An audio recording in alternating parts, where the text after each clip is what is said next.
Hey everyone, it's Dr. Mehrad and welcome to part 1 of this 3-part series where we'll dive deep into one of the most confusing human questions about food.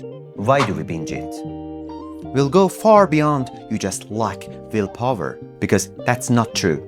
In this part, we'll explore the biology of binge eating, your brain, your hormones, your body clock, all working together in mysterious ways that sometimes makes us our own worst enemy at the dinner table.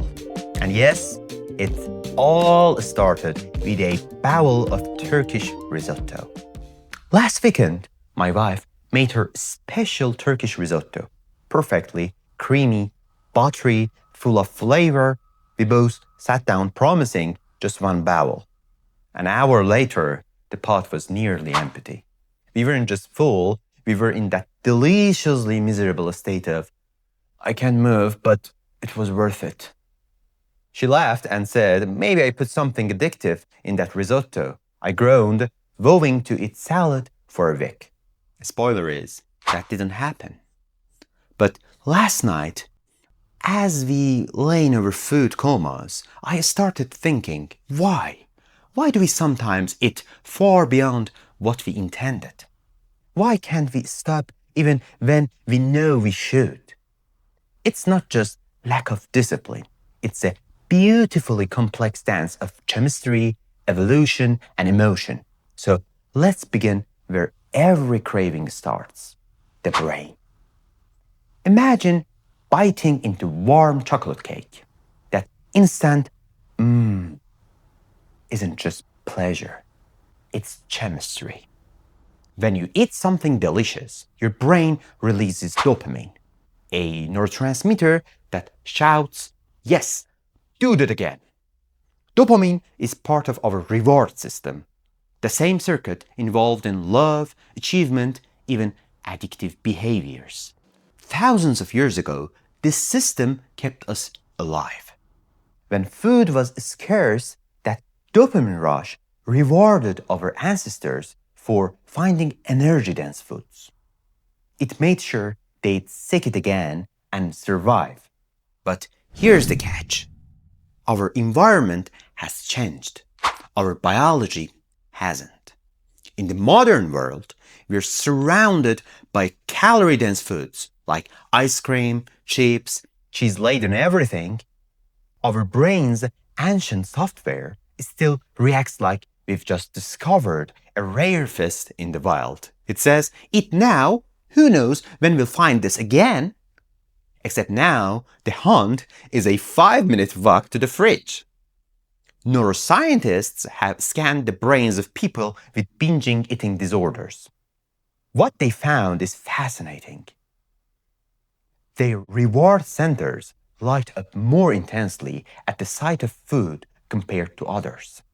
The brain's accelerator, or dopamine, is sensitive, while the brakes, or self-regulation circuits in the prefrontal cortex, lag behind. So when someone says, just stop eating, they are ignoring the biology. It's not a lack of will. It's an ancient drive meeting modern abundance. And ultra-processed foods, they are engineered for this. Food companies optimize combinations of fat, sugar, and salt to create what scientists call hyperpalatable foods. These foods hijack dopamine in the same way addictive substances do. Studies suggest 1 in 4 people with overweight show signs of addiction-like eating behavior.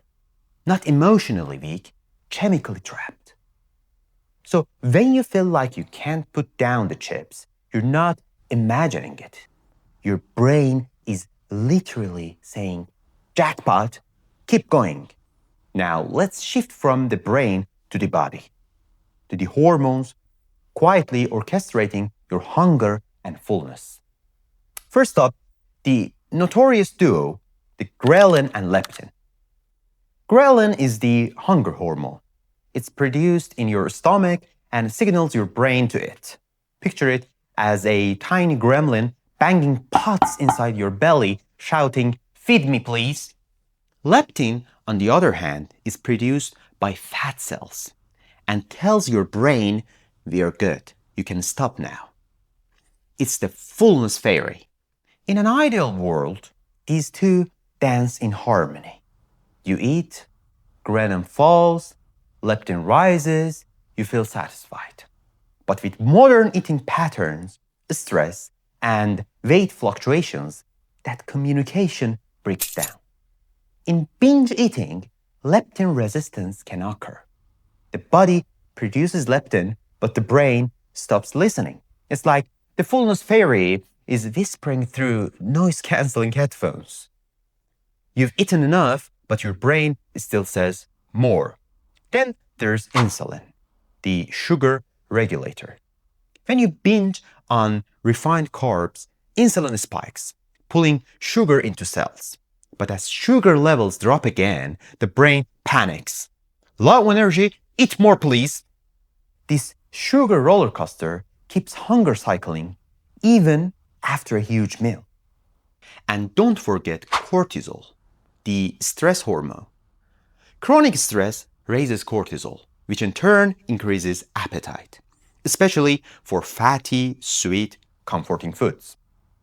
It's survival logic. Stress used to mean danger, and the body stored calories to prepare for famine. Now, stress means traffic jams, deadlines, or loneliness, but the body still reacts the same way. Store energy, eat comfort. Over time, cortisol doesn't just make us hungrier. It slows metabolism, pushes fat toward the abdomen, and even alters gut bacteria in ways that promote further craving. So yes, stress eating isn't just a meme, it's endocrinology. Now let's talk about your circadian rhythm, your internal body clock. This clock governs everything from sleep to digestion to hormone release. When it's aligned, ghrelin, leptin, insulin, and cortisol follow a predictable pattern.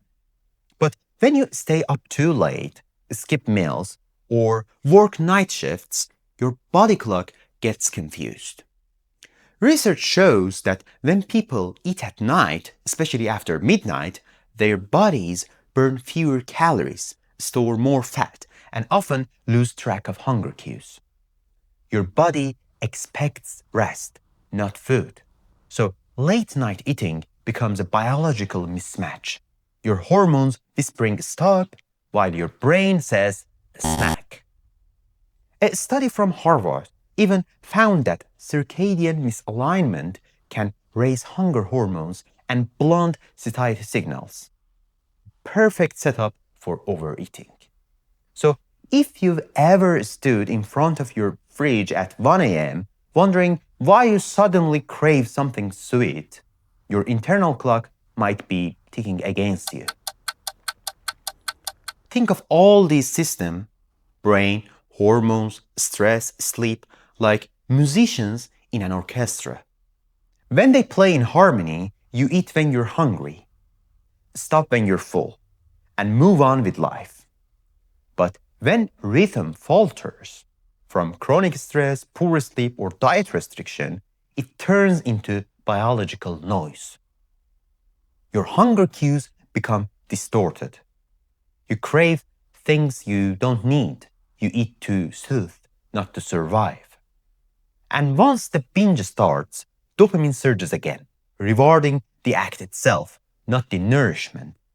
It's a biological feedback loop, one that millions of people experience every day.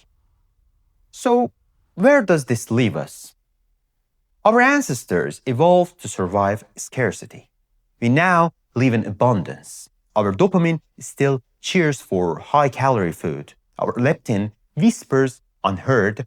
Our cortisol screams through modern stress. And our circadian rhythm struggles under artificial light. The result isn't moral weakness. It's evolutionary mismatch. That's why telling someone just eat less doesn't work. It ignores how deeply biology shapes behavior. But here's the good news. Once you understand what's happening under the surface, you can start working with your biology, not against it. And that's what this series is about. Because in the next episode, we'll shift from biology to psychology. How our emotions, memories, and learned habits drive binge eating even more powerfully than hormones. So before you leave, take a moment to think. The next time you overeat, instead of blaming yourself, ask, what's my body trying to tell me? Because understanding the why is the first step to changing the how. If this resonated with you, make sure to subscribe for the next episode. Leave a comment about your own experience and share it with someone who might need to hear that this isn't their fault. It's human biology doing what it does best, trying to protect you. See you in part 2, and maybe go easy on the risotto tonight.